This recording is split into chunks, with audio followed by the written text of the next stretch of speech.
Have you ever reached a point in your life where you prayed and prayed and prayed and felt like the sky was completely closed off? Like God was listening to everyone else, but not you? Like other people's prayers were being answered, while yours just disappeared into thin air like they never even existed? If you found this video today, I need you to know that it's not by accident, and I need you to stay until the end, because what I'm going to share here might completely change the way you see everything you're going through right now. I've talked to a lot of people who've been through this, people who once had massive faith, who prayed every single day, who genuinely believed, and then life hit hard. A loss, a disappointment, a prayer that wasn't answered the way they expected. And slowly, without even noticing, that feeling started creeping in. Did God forget about me? It's not lack of faith. It's not weakness. It's human. And that's exactly what we're going to talk about today. But before we go any further, I want to be honest with you. This video is not going to give you easy answers. I'm not going to sit here and promise you that if you repeat a prayer 3 times, everything will get better next week. That's not how it works. What I'm going to do is sit here with you, like a friend who gets what it feels like to carry that weight, and walk through a prayer that comes from a real place, from deep inside the heart. Because real prayer isn't pretty words. It's a real conversation with God. Before we get into the prayer itself, I need you to understand something. When we feel forgotten by God, it's usually not because God disappeared. It's because the pain we're feeling got so big that it blocked everything out. The pain turned into a wall between us and everything good, including God's presence. Think about it like this. Have you ever had such a bad day, so full of problems, that you got home and couldn't even smell the food your mom had cooked? The food was there. The smell was in the air.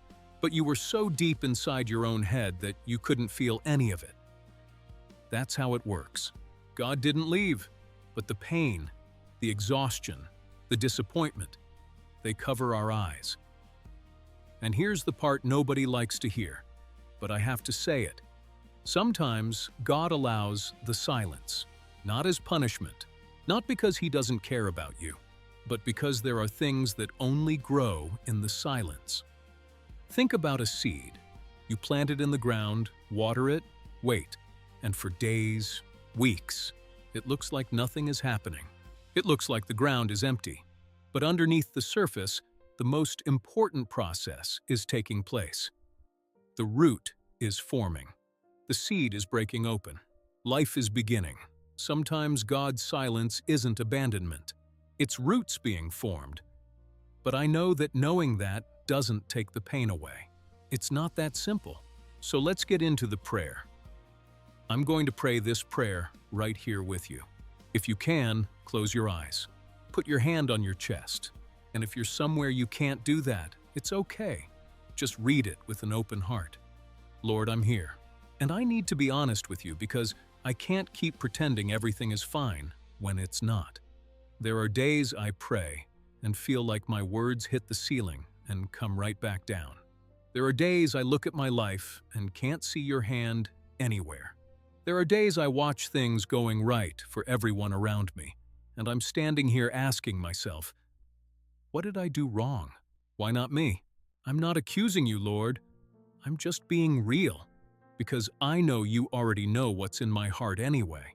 So there's no point in me pretending I'm okay when I'm falling apart. There's a tiredness in here that I don't even know how to explain. It's not just tiredness of the body. It's tiredness of waiting. It's tiredness of believing and getting shaken. It's tiredness of building and watching it fall. And even so, I'm here, because if I was sure you had forgotten me, I wouldn't be here talking to you right now. The fact that I'm still here, still searching, still wanting to find you, that tells me there's still something in me that believes, and I'm asking you to take care of that something, because I can't do it on my own. I don't need you to explain everything to me. I've learned that's not how it works, but I need your presence. Not a miracle yet, not an answer yet, just your presence, so I can feel like I'm not alone in this. Remind me of the times you were there when I didn't even notice. Remind me that you saw every tear, every sleepless night, every time I wanted to give up but didn't.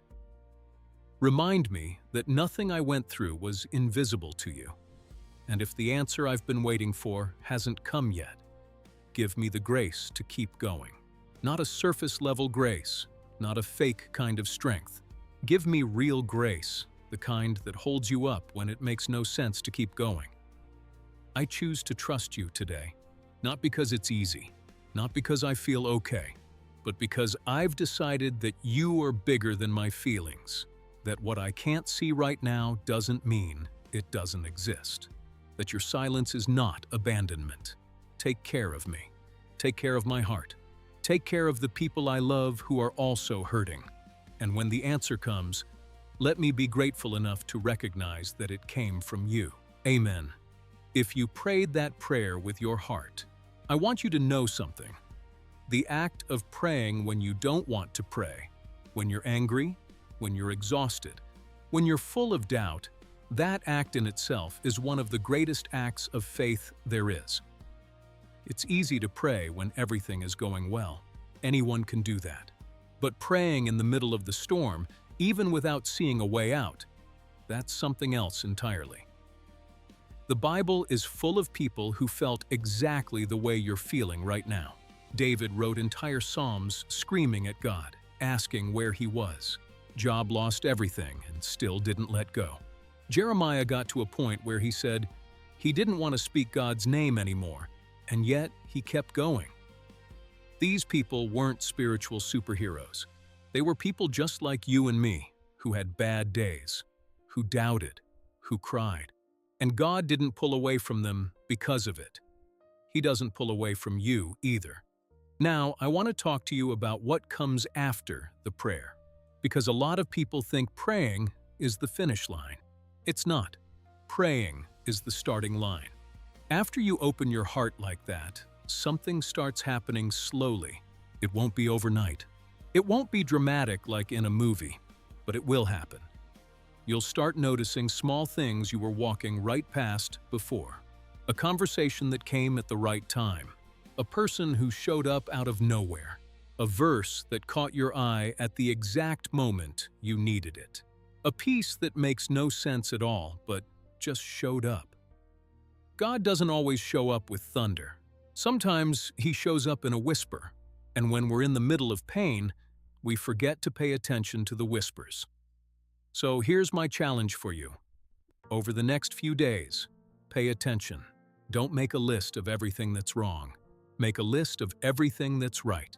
No matter how small, no matter how simple it seems, you woke up today.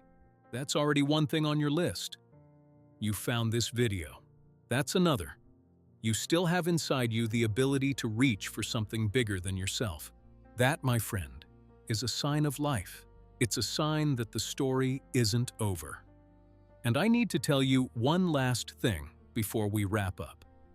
Feeling like God forgot you is not a sin. It's not weakness. It's not a sign that you're a bad Christian. It's a sign that you're human and that you're going through something genuinely heavy. The difference between those who come out stronger and those who sink in that feeling isn't who has more faith or less doubt.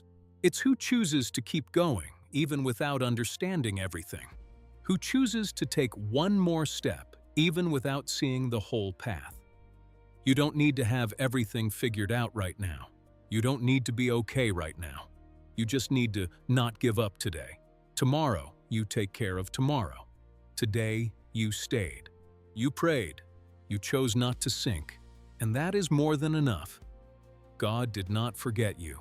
I know it feels that way, but His eyes are on you at this very moment. And sometimes He uses a video, a song, a conversation, something you read, to remind you of that. Maybe this is that moment. Don't give up. If this video touched your heart, subscribe to the channel because there's a lot more content like this coming.